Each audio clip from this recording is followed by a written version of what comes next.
નમસ્કાર ખેડૂત મિત્રો, આજે આપણે વાત કરીશું કે આપણા ભારતના કપાસના બજાર વિશે અને વૈશ્વિક રૂ બજાર વિશે. તો મિત્રો વિડીયો અંત સુધી જોવો અને જેમને પણ આપણી ચેનલને સબસ્ક્રાઈબ ના કરી હોય તેમને સબસ્ક્રાઈબ કરી લેવી. તો મિત્રો સામાન્ય રીતે કૃષિ બજારમાં એ થતું હોય છે કે કોઈ પણ કૃષિ પેદાશની જે બાય પ્રોડક્ટ હોય છે, કપાસની બાય પ્રોડક્ટ એટલે કે કપાસિયા અને રૂ, જો કોઈ પણ કૃષિ પેદાશની બાય પ્રોડક્ટ હોય તેમાં એકમાં તેજી થતી હોય છે મિત્રો, તો બીજામાં પણ તેજી જ થતી હોય છે, અને જો એકમાં મંદી થતી હોય તો બીજામાં પણ મંદી થતી હોય છે.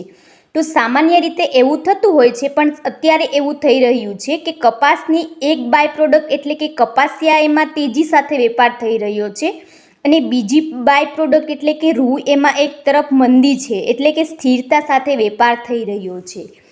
તો મિત્રો કપાસિયામાં તેજીની આપણે વાત કરીએ તો કપાસિયાના ભાવ અત્યારે પ્રતિમણ વધીને 740 રૂપિયાની સપાટીએ પહોંચી ગયા છે. આમ આપણે બંનેની એક રીતે સમાનતા કરીએ તો કપાસમાં જે વજનની દ્રષ્ટિએ કપાસિયાનું પ્રમાણ વધારે હોય છે, પણ કપાસિયાનું મૂલ્ય ઓછું હોય છે.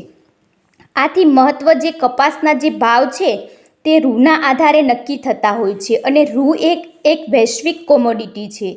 વૈશ્વિક સ્તરે પણ જે કોટન વાયદો છે એ રૂનો વાયદો છે, એટલે રૂના જે ભાવ છે એ જ મહત્તમ છે, એ જ કપાસના ભાવ ઉપર અસરકારકતા હોય છે.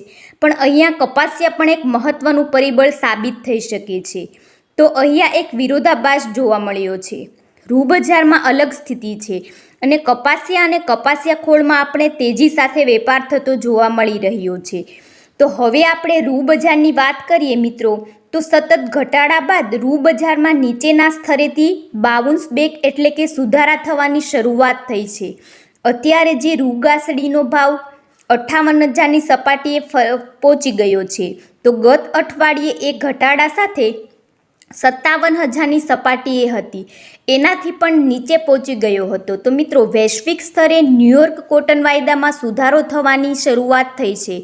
તો ન્યૂયોર્ક કોટન વાયદો જે ઘટી અને 67 સેન્ટની સપાટીએ પહોંચી ગયો હતો, એમાં ધીમી ગતિએ એક ધારો સુધારો થયો, અને ન્યૂયોર્ક કોટન વાયદામાં 70 સેન્ટની સપાટી ઉપરની એક સમયે જોવા મળી હતી. એની સીધી અસર આપણા રૂ બજાર ઉપર પડી હતી, અને રૂ બજારમાં ફરી આપણને 58,000ની સપાટી જોવા મળી હતી. તો હવે વૈશ્વિક સ્તરે વધારો થયો એના ઘણા બધા કારણો છે. એમાં અમેરિકા કૃષિ વિભાગ દ્વારા જણાવાયું હતું કે તેમણે અમુક વિસ્તારમાં ઉત્પાદન ઘટાડાની વાત કરી હતી, અને એમણે જ્યાં ઉત્પાદન વધારાની વાત કરી હતી ત્યાં પ્રતિકૂળ હવામાનને કારણે પાકમાં નુકસાની થઈ હતી. તેના કારણે રૂની બજારમાં સુધારો જોવા મળ્યો છે. બીજા કારણોની વાત કરીએ તો ક્રૂડ ઓઇલ તથા ડોલરના ભાવ પણ રૂની બજારમાં મહત્ત્વની ભૂમિકા ભજવે છે. કપાસના ભાવની વાત કરીએ તો 1350થી લઈને 1550ની સપાટીની વચ્ચે જળવાયેલ જોવા મળી રહ્યા છે. તો હજુ પણ જૂના અને નવા બંને કપાસની આવકો થઈ રહી છે. ગોંડલ અને રાજકોટ જેવા વિસ્તારોમાં તેની યાર્ડોમાં નવા કપાસનું મુહૂર્ત થઈ ગયું છે, અને એ જ યાર્ડોમાં હજુ પણ જૂના કપાસની આવકો ચાલુ છે.